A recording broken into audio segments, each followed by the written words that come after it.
नमस्कार दोस्तों, स्वागत है आप सभी का स्वास्थ्य क्लासेस में। दोस्तों आज हम लोग बाल विकास एवं शिक्षा शास्त्र में बाल विकास की अवस्थाओं के बारे में पढ़ेंगे। ठीक है दोस्तों, तो बाल विकास की अवस्थाओं से संबंधित जितने भी इंपॉर्टेंट प्रश्न हैं, जितने भी इंपॉर्टेंट फैक्ट हैं, सभी आप इस वीडियो में पढ़ेंगे। ठीक है दोस्तों, और आप पढ़ेंगे वही जो है परीक्षा के दृष्टि से एकदम सही। ठीक है, तो शुरू करते हैं।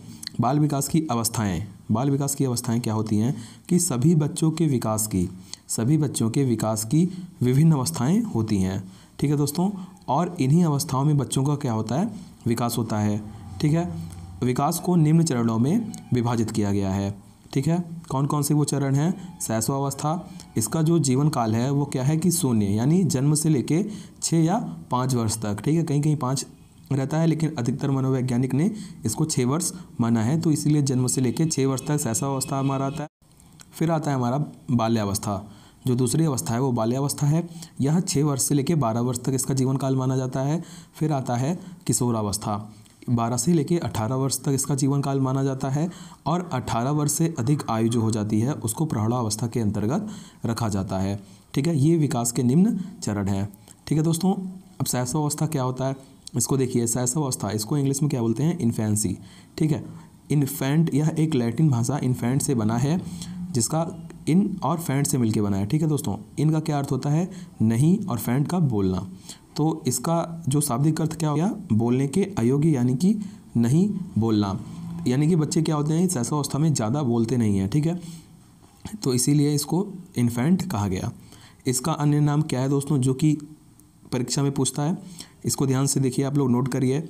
निर्माण काल और जीवन का सबसे महत्वपूर्ण काल शैशवावस्था को कहा गया है। ठीक है, शैशवावस्था को निर्माण काल और जीवन का सबसे महत्वपूर्ण काल कहा गया है। 0 से 6 वर्ष तक है शैशवावस्था, और 0 से 3 यानी कि जन्म से 3 वर्ष पूर्व शैशवावस्था माना जाता है, और 3 वर्ष से लेकर 6 वर्ष तक उत्तर शैशवावस्था माना जाता है। ठीक है दोस्तों, शैशवावस्था को मानव जीवन का आधार माना जाता है। ठीक है, शिशु में स्वप्रेम की भावना होती है। जितने भी बच्चे होंगे उनमें क्या होता है? स्वप्रेम की भावना होती है, जिसे क्या कहते हैं दोस्तों? नर्सिसिज्म कहते हैं। ठीक है, क्योंकि जो भी सबसे पहले कोई घटनाएं होती हैं तो बच्चे सबसे पहले खुद को बचाते हैं। ठीक है, अपने आप से प्रेम करते हैं तो सबसे पहले वहाँ से वो भाग लेंगे। ठीक है, तो यहाँ से क्या होता है, इस भावना को क्या कहते हैं? नर्सिसिज्म कहते हैं। ठीक है, ये भी इंपॉर्टेंट फैक्ट है। लड़कों में माँ के प्रति प्रेम को ऑडिपस भावना ग्रंथि तथा लड़कियों में पिता के प्रति प्रेम को इलेक्ट्रा भावना ग्रंथि के नाम से जाना जाता है। ठीक है, लड़कों में माँ के प्रति प्रेम, इसको ऑडिपस भावना ग्रंथि, और लड़कियों में पिता के प्रति प्रेम को इलेक्ट्रा भावना ग्रंथि के नाम से जाना जाता है। ठीक है, PDF में दोस्तों सेंड कर दूंगा टेलीग्राम ग्रुप पे। ठीक है, आप लोग, मैं लिंक डिस्क्रिप्शन में दे दूंगा, वहाँ से आप लोग टेलीग्राम को ज्वाइन कर लीजिए, टेलीग्राम ग्रुप को, और वहाँ से ऐसे PDF डाउनलोड कर लीजिए। ठीक है, आपको सभी PDF मिलेंगे जो भी चीज़ें यहाँ पे पढ़ाई जाएंगी। ठीक है, ये देखिए दोस्तों, अब क्या आता है कि 20वीं शताब्दी को बालक की शताब्दी कहा जाता है। 20वीं शताब्दी को बालक की शताब्दी कहा जाता है।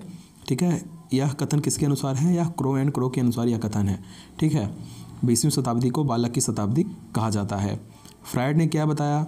इन्होंने कहा कि मनुष्य को जो कुछ भी बनना होता है, ठीक है, मनुष्य को जो कुछ भी बनना होता है वह 4 से 5 वर्षों में बन जाता है।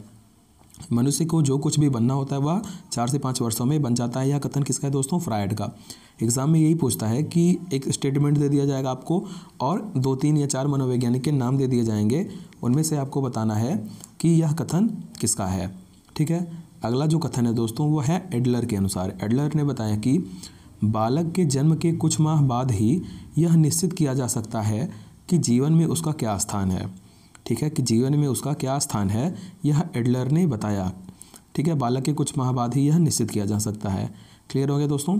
आगे देखिए थॉर्नडाइक ने क्या बताया इसके बारे में।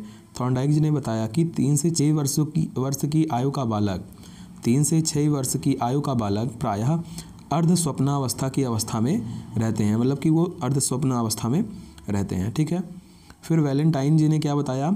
इनके अनुसार कथन क्या है कि शैशवावस्था को सीखने का आदर्श काल कहा जाता है। ठीक है दोस्तों, शैशवावस्था को क्या कहा जाता है? सीखने का आदर्श काल।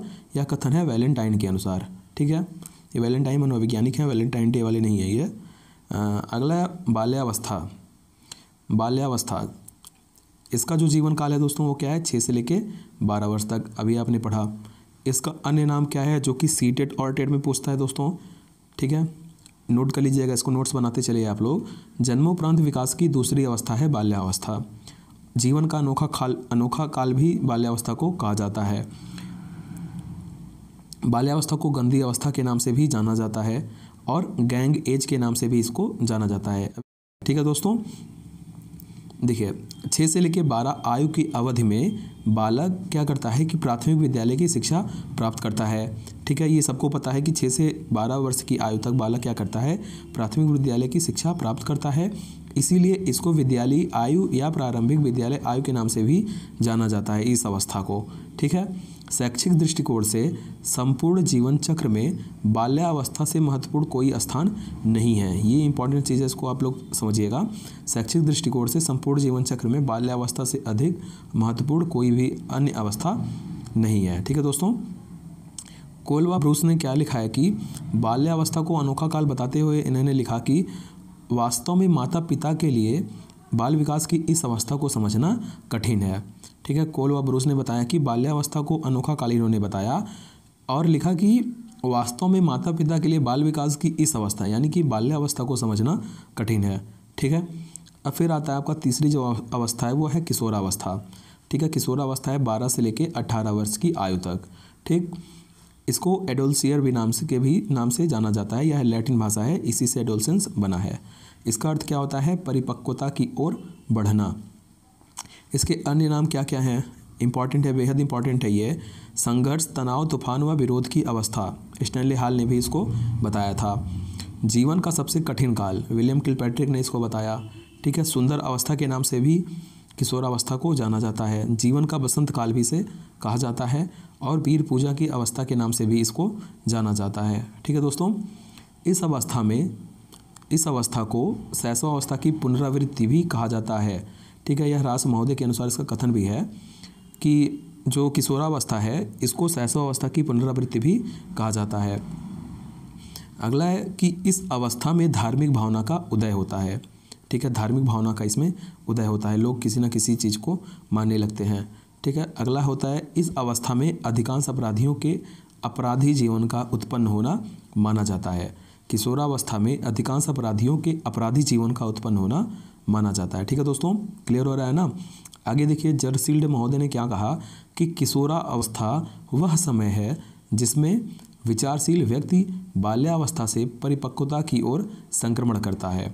ठीक है दोस्तों, ऐसे जो कथन हैं बहुत इंपॉर्टेंट है, आपको इन्हें अच्छी तरीके से याद करना है, समझ लेना है। ठीक है, जर्सील्ड महोदय के अनुसार यह कथन है। ठीक है, क्रो एंड क्रो ने क्या बताया कि किशोर ही वर्तमान की शक्ति और भावी आशा को प्रस्तुत करता है। ठीक है, किशोर ही वर्तमान की शक्ति और भावी आशा को प्रस्तुत करता है। ठीक है, यहाँ तक हो गया आपका क्लियर। फिर हम लोग पढ़ते हैं जो अगला वीडियो आएगा दोस्तों, उसमें आपका रहेगा शैशवावस्था, बाल्यावस्था और किशोरावस्था की जो भी विशेषताएं हैं वो सब भी आप सब पढ़ेंगे। ठीक है, वो भी ऐसी इंपॉर्टेंट चीज़ें मैं बताऊंगा जो भी परीक्षा की दृष्टि से आपके लिए बहुत इंपॉर्टेंट रहेगा। केवल बस वही चीज़ें आपको पढ़ना है, फालतू की चीज़ें आपको बिल्कुल भी नहीं पढ़नी है। यही चीज़ आपको रिवीजन करते रहना है। ठीक है, और इससे ज़्यादा एग्जाम में नहीं पूछता है। ठीक है, जो भी चीज़ सिलेक्टेड चीज़ें रहेंगी वही चीज़ें आपको स्वास्थ्य क्लासेस में मिलेंगी। तो अगर आपको वीडियो अच्छा लगता है तो वीडियो को ज़रूर से ज़रूर शेयर करें। चैनल को सब्सक्राइब नहीं किया तो चैनल को जल्दी से जल्दी दोस्तों सब्सक्राइब कर दीजिए। ठीक है दोस्तों, थैंक यू।